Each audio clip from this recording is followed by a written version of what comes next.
Hey, good morning. This is Joe from Citrus County Porch Life bringing you the AA word of the day for October 20th, 2024, Sunday. As I mentioned, because I anticipate momentarily having housework done, I'm trying to get ahead on these videos. Yeah, this is a small house, less than 1,000 square feet. I don't think it'll take that long, and it doesn't.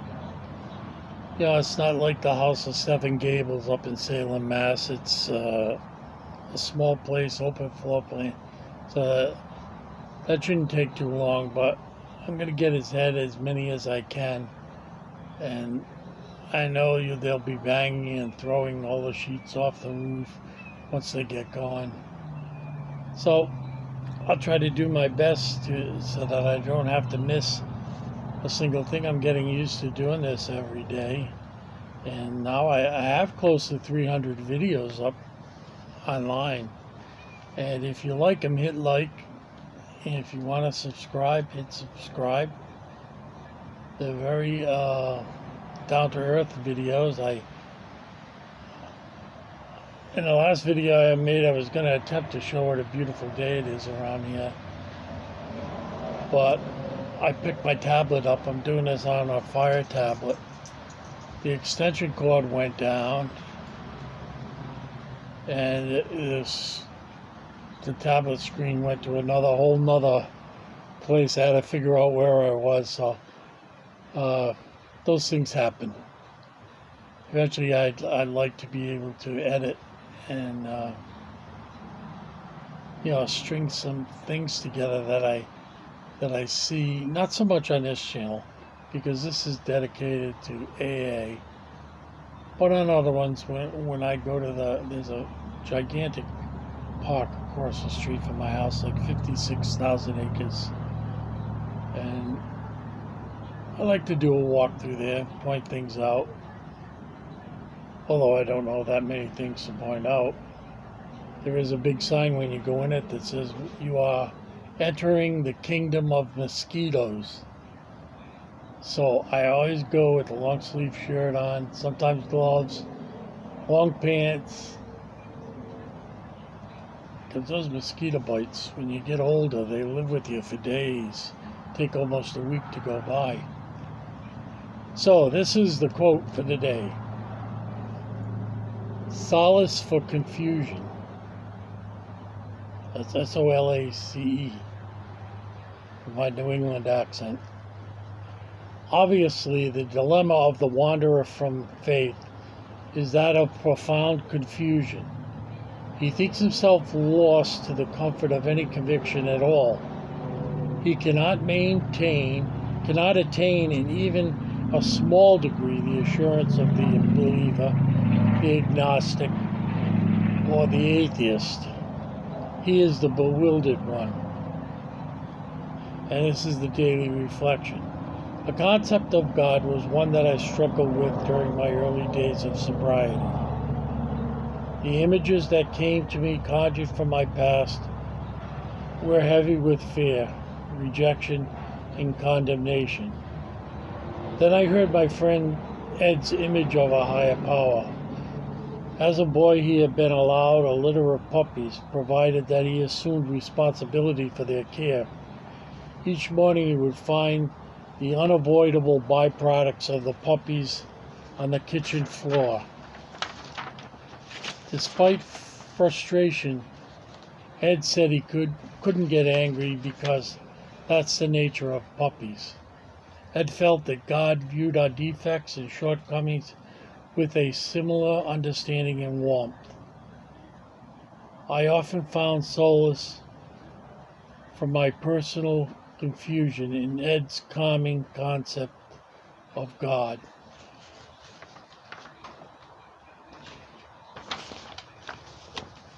I had most of the meetings when I was in Providence were held in an area of Providence that was very well-to-do. It's called the east side of Providence. And was a stark contrast to where I lived, which was the poorest, Oneyville, which was the poorest neighborhood in all Rhode Island. It was full of old factory buildings. All the immigrants that came to Rhode Island kind of started out there working in a factory till they found a better job. And the housing was old stock, falling apart. And the meetings were in these factory buildings with had little visitors in them. Like the rats liked our sugar, and this is true, very, very true. And there was a whole. I never ever lost my belief in God, the God of my parents. I went to Catholic schools, grades 1 through 12. We prayed before every class. In the high school, we had what they called Christian Brothers. It was an order from France, even though the men that joined it weren't from France, they were from the United States. But there was a heavy French influence. And depending on which brother you had, they would come into the room. If it was French class, they would say the following in French. Gentlemen, please stand. You had to stand as soon as you saw the teacher enter the room. Let us remember that we are in the holy presence of God. And then we would say some prayers. And even when I went off to college, they had what they call a Catholic Center, had pool tables, all stuff young men and women like to do. And they had, for that time, a gigantic television. It must have been like maybe 20 inches big. And now we're talking the mid-60s. And so all this, even when I was drinking, I never, ever lost sight of God. When I was young, the teachers, when I go to ask them a question, a hard question about mathematics or something, they'd say, well, you got a brain, use it. God helps those who help themselves. So that was a kind of almost like a stoic attitude that I had to try to figure it out first, and don't bother God with the details because you've got a mind and you can figure it out. But there was always the person head of God, the Trinity, there for me. And at this East Side meeting were quite a few people who are outright hostile to God. And it says in this quote that this confused person doesn't have the assurance of the believer, which I believe I was, the agnostic, or the atheist. There are some people very hostile to God. There were some people whose image of their higher power was just something that irritated me, although I never said anything. Oh, it's a hippopotamus in a pink tutu. And because I think very logically, and I don't know. But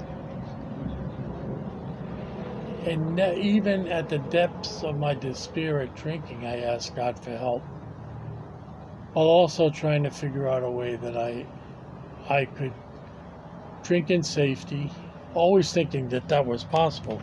I never, let me get this pillow out of my back.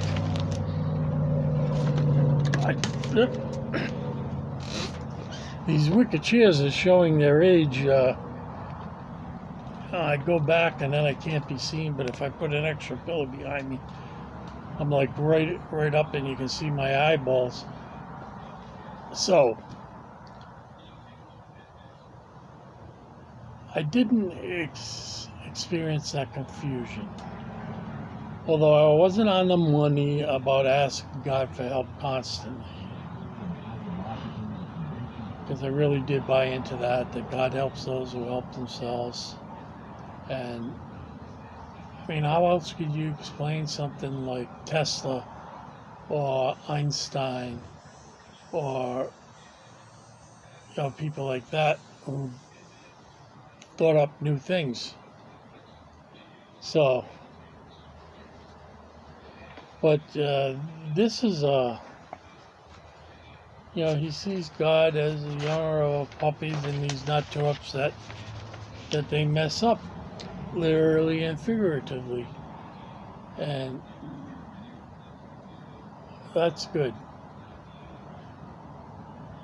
Now, whatever anybody says is a meeting, I keep my ears open and my mouth shut. I take everything in. I'm more sure of what I believe, and I share my experience, strength, and hope and belief, and in hopes that whatever I say may help others to recover from alcoholism. And that's kind of like the preamble, and it doesn't, I've heard so much, there are people with 50 years, so I'm not saying 33 is a lot, but if you go to a lot of meetings, and they were much closer when I was in Providence. Here in Florida, it's a much bigger state, 66,000 square miles compared to 1,000 square miles over Rhode Island. So, you have to drive a lot farther around here to get to what you want to do. And public transportation isn't convenient, because we used to get blizzards up in Rhode Island. I'd take a bus to a meeting. It was a little bit of a hike to go where the bus would pick me up, but then I wouldn't have to worry about getting in an accident. So, but yeah, I'm sure if you've never been to a meeting, you may be someone who is wandering, trying to figure out exactly what God is. And this is my own personal opinion. AA is based on Christian principles. The Bible, you could say Judeo-Christian principles. And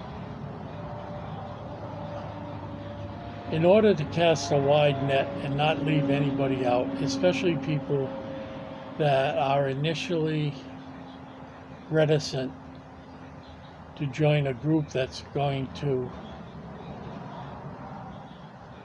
make belief in God a core value, they've opened it up, and it seems more secular, but at the base of it are like the 12 commandments, and of course God.